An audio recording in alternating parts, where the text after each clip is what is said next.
remember the morning the soldier came to our village, because the mist still clung to the mountains like spirits that hadn't decided whether to leave or stay.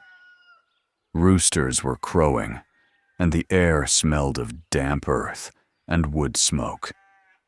I was mending a fishing net outside our house when I saw him walking up the narrow dirt path, boots too clean, posture too straight for a farmer. Everyone knew what that meant. Word had already spread through the hills for months. Young Hmong men were being recruited to fight in a war that most of us did not fully understand, only that it was coming closer every day. He greeted my father first, then me. He spoke about duty, about protecting our land from the communists who were pushing deeper into Laos. He said if we did not fight, there would be no villages left, no farms, no families safe in the mountains. I looked at my wife standing in the doorway, our youngest, tied to her back in a faded cloth carrier, our two older children holding onto her skirt. I felt fear like a stone in my stomach, but also shame at the thought of hiding while others fought. That night, we sat around the fire long after the children slept. My wife didn't cry. That made it harder. She just held my hand and said, "Come back to us. However you can, just come back." Training was fast and rough.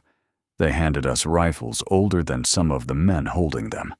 We learned to move quietly through jungle, to listen for the snap of a branch, the unnatural silence of birds when enemies were near.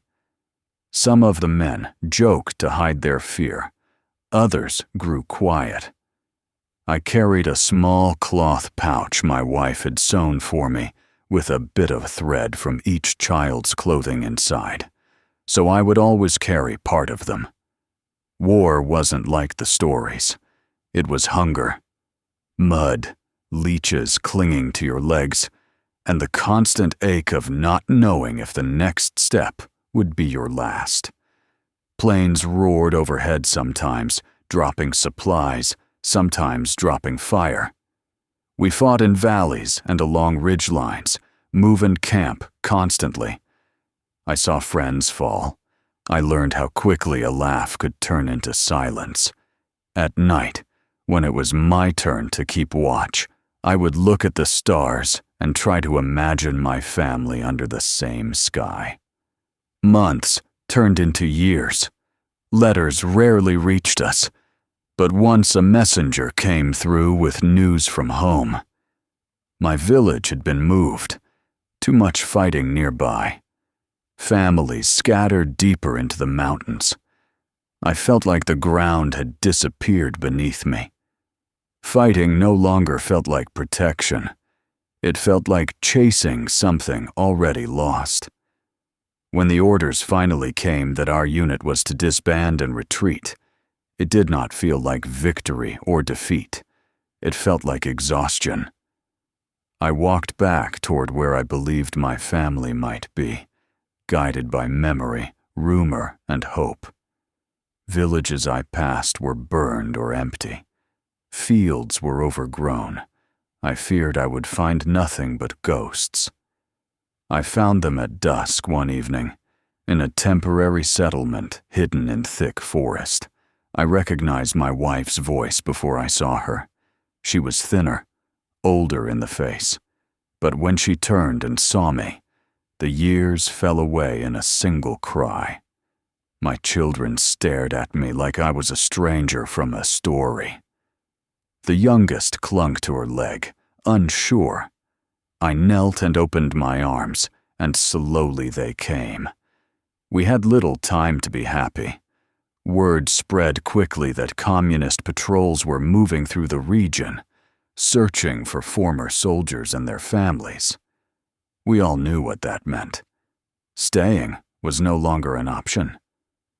That same week, before dawn, we joined other families slipping into the forest, carrying what we could on our backs. Rice, blankets, a few cooking pots. I carried our youngest now, My rifle, once a weapon of war, felt like a thin line between life and death. The forest was both shelter and prison. We moved mostly at night, resting in thick brush during the day. Mosquitoes swarmed. Children had to be hushed even when they cried from hunger. Every snapped twig made us freeze. We avoided trails, streams, open ground. Once we saw smoke rising in the distance and changed direction immediately. No one wanted to find out who was making that fire. The encounter came suddenly. We were crossing a shallow ravine when shots cracked through the trees. Dirt kicked up near our feet. Someone shouted in Lao.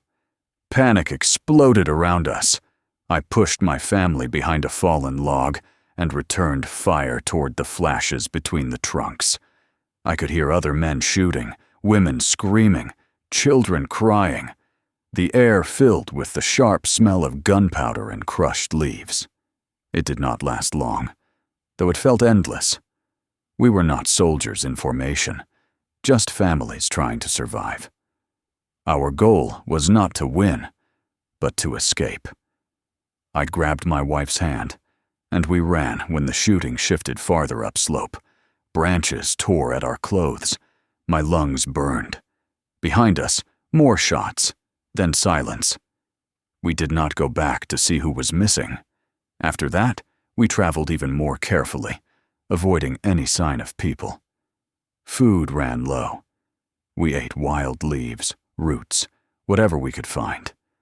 My oldest son tried to act brave, carrying a small bundle, never complaining, but at night I could feel him shaking when he thought I was asleep. I told stories in whispers, about when they were babies, about our old village, about a future place where there would be no gunfire. The Mekong River was both a promise and a terror.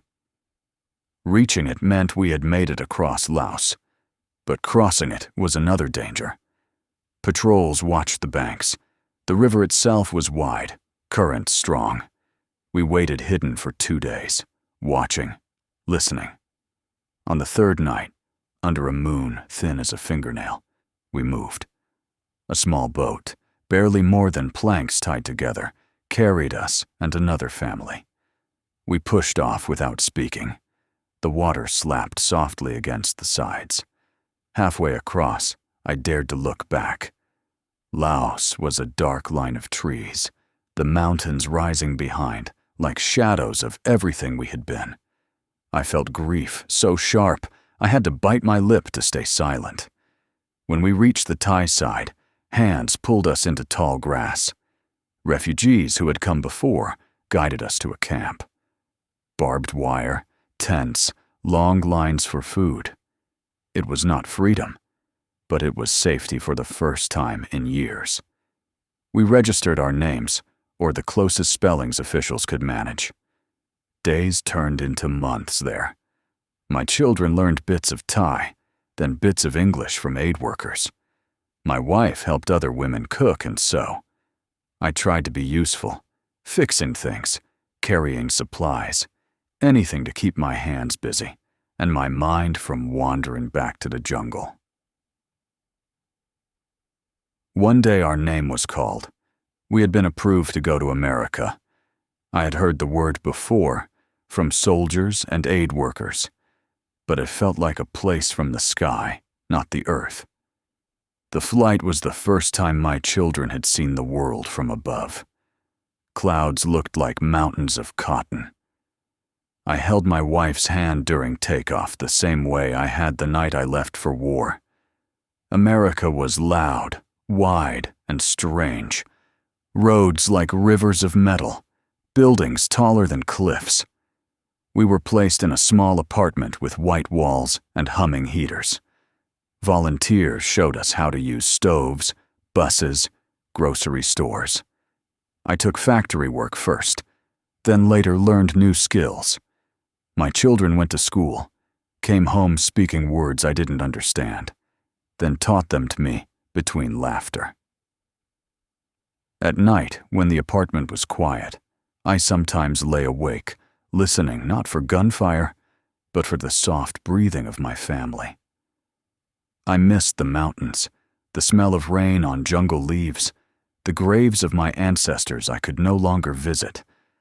But I also saw my children growing without fear of soldiers coming down a trail at dawn.